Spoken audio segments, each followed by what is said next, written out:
আল্লাহকে এতটাই বিশ্বাস করবেন, তিনি যদি কাটার মধ্য দিয়ে আপনাকে হাঁটান তাহলে মনে করবেন আপনাকে গোলাপের বাগানে নিয়ে যাচ্ছেন।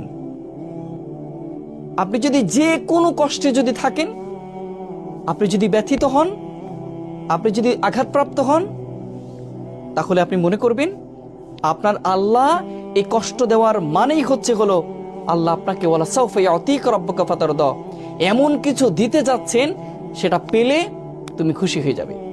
যত কষ্ট আছে, যত দুঃখ আছে, সব তুমি ভুলে যাবে। এমন জায়গা আল্লাহ নিতে চাচ্ছেন।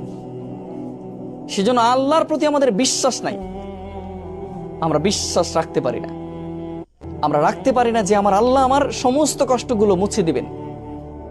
যে আল্লাহ সৃষ্টি করতে পেরেছেন, যে আল্লাহ শ্বাস প্রশ্বাস নিতে দিচ্ছেন, সে আল্লাহকে আমাদের কখনো কষ্টটা দূর করে দিতে পারবেন না?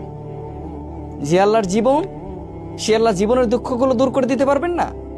তিনি কুম বলবেন, হও, ফায়াকুম, হয়ে যাবে ইনশাআল্লাহ। শুধু ভরসাটা রাখতে হবে আল্লাহর উপর।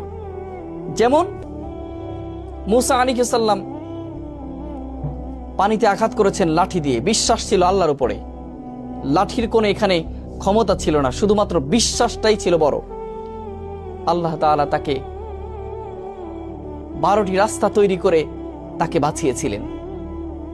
তেমন করে আপনাকেও আল্লাহ বাঁচাবেন, শুধুমাত্র ধৈর্য ধরতে হবে।